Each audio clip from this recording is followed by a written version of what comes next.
आज की इस विस्तृत चर्चा में हम एक ऐसी खबर लेने वाले हैं जिसने पूरी दुनिया में हलचल मचा दिया है। जी बिल्कुल। मेरा मतलब है अमेरिकी राष्ट्रपति डोनाल्ड ट्रंप ने हाल ही में जो घोषणा की है ना कि 86 वर्षीय आयतुल्ला अली खमेनी की अमेरिका और इजरायल के संयुक्त हवाई हमलों में मौत हो गई है। हम उसी पर बात करेंगे। ये कोई छोटी खबर नहीं है। एकदम सही।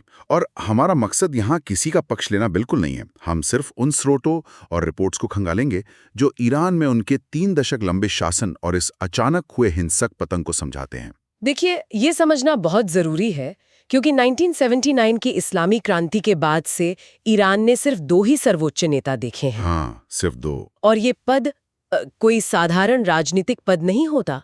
सर्वोच्च नेता राज्य का प्रमुख भी होता है और सशस्त्र बलों का कमांडर भी। और यहीं से उनकी जो व्यक्तिगत कहानी है ना, वो बहुत दिलचस्प हो जाती है। उनके बचपन का संघर्ष देखिए। स्रोतों में खुद खामेनेई का बयान है कि एक वक्त ऐसा था जब वो अक्सर सिर्फ रोटी और किशमिश खाकर अपना गुजारा करते थे। जो कि काफी हैरान करने वाला है। हाँ। और सोचिए, वही बच्चा सिर्फ 11 साल की उम्र में मौलवी बन जाता है। और एक किस्सा तो सच में रोंगटे खड़े कर देने वाला है। आप 1981 वाले वाक़ये की बात कर रहे हैं ना? जी हाँ। वो एक जगह शांति से भाषण दे रहे थे और पास ही एक आम सा दिखने वाला टेप रिकॉर्डर रखा था और अचानक उसमें छिपा एक बम फटता है। बिल्कुल। उस धमाके ने उनकी जान तो बख्श दी, पर उन्होंने हमेशा के लिए अपने दाहिने हाथ का नियंत्रण खो दिया। वो धमाका उनके जीवन का एक बहुत बड़ा टर्निंग पॉइंट था। इसने उनके इर्द गिर्द एक सर्वाइवर वाली छवि बना दी। पर असली कहानी शुरू होती है 1989 में, जब वो सर्वोच्च नेता चुने गए। जहां एक बड़ी पेचीदगी थी जिस पर शायद लोग कम ध्यान देते हैं। सही कहा। उनके पास अपने पूर्ववर्ती नेता जैसी लोकप्रियता नहीं थी और ना ही एक बड़े धार्मिक विद्वान के रूप में उनकी साख बहुत मजबूत थी। ये अजीब बात है ना। मतलब एक तरफ ईरान खुद को कट्टर धार्मिक शासन बताता है और दूसरी तरफ उनके सबसे बड़े नेता की ही धार्मिक साख कमजोर थी। हाँ, ये एक विरोधाभास था। तो फिर सवाल ये उठता है कि उन्होंने पूरे देश और व्यवस्था पर अपना नियंत्रण स्थापित कैसे किया। यहीं पर उनकी कूटनीतिक चालें काम आई। जब धार्मिक समर्थन कम था तो उन्होंने सत्ता बचाने के लिए सैन्य ताकत का सहारा लिया। उन्होंने बहुत ही चतुराई से रेवोल्यूशनरी गार्ड्स, जो ईरान की एक बेहद ताकतवर पैरामिलिट्री फोर्स है। बिल्कुल, उन्होंने इस फोर्स और कट्टरपंथी मौलवियों का एक ऐसा मजबूत नेटवर्क तैयार किया जिसने धीरे धीरे हर विरोध को दबा दिया। इस तरह उन्होंने देश के हर एक सत्ता केंद्र को अपनी मुट्ठी में कर लिया। और जब सत्ता पर पकड़ मजबूत हो गई तो हमें ये भी देखना होगा कि आम लोगों के बीच हालात कैसे थे। खास तौर पर 2022 में महसा अमीनी की पुलिस हिरासत में मौत के बाद जो विरोध हुआ था, उस पर रिपोर्ट्स क्या कहती हैं? घरेलू हालात सच में बहुत तनावपूर्ण थे। 2022 के उन प्रदर्शनों में करीब 550 लोगों की जान गई थी।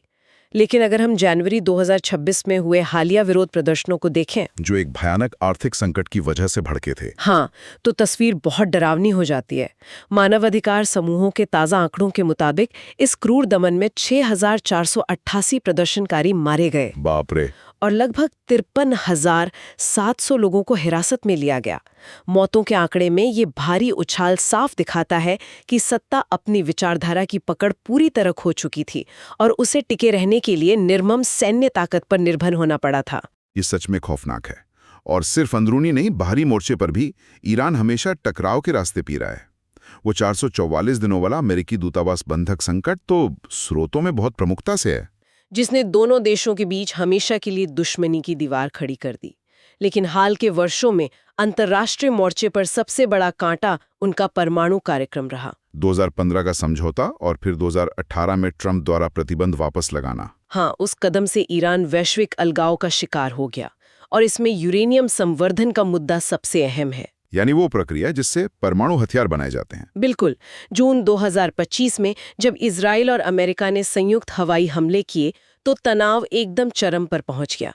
फिर भी खामेनेई पीछे नहीं हटे और जनवरी 2026 में उन्होंने साफ चेतावनी दी कि अगर अमेरिका ने युद्ध छेड़ा तो ये एक क्षेत्रीय युद्ध बन जाएगा। और उन्होंने यूरेनियम कार्यक्रम रोकने से साफ इनकार कर दिया, जिसका नतीजा अंततः हमने इन भारी हवाई हमलों और उनकी मौत के रूप में देखा। सब कुछ जोड़कर देखें तो इस पूरे घटनाक्रम का सबसे बड़ा सबक क्या नजर आता है? सबसे बड़ा सबक ये है कि खामेनेई सिर्फ एक नेता नहीं थे। ईरान में सेना और धार्मिक नेताओं जैसे कई ताकतवर और अलग-अलग सत्ता केंद्र हैं। और वो उन सबको साधे हुए थे। हाँ, खामेनेई वो एकमात्र गोंद थे जो इन गुटों को एक साथ जोड़े हुए थे। वो संतुलन बनाने वाली सबसे अहम कड़ी थे।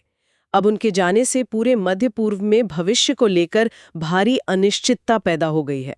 और यही हमें आज के सबसे अहम सवाल पर लाकर खड़ा करता है, एक ऐसा विचार जो स्रोतों से परे सोचने पर मजबूर करता है। अब जब ईरान में सर्वोच्च सत्ता का वो इकलौता और निर्विवाद चेहरा मिट गया है, तो क्या रिवोल्यूशनरी गार्ड्स और धार्मिक नेताओं के बीच जो अंदरूनी खींचतान शुरू होगी, जो जाहिर है कि सत्ता के खालीपन को भरने के लिए होगी। बिल्कुल, क्या वो अंदरूनी लड़ाई दुनिया की कूटनीति के लिए किसी बड़े बाहरी युद्ध से भी ज्यादा खतरनाक साबित हो सकती है? ये एक ऐसा सवाल है जिस पर गंभीरता से विचार किया जाना चाहिए।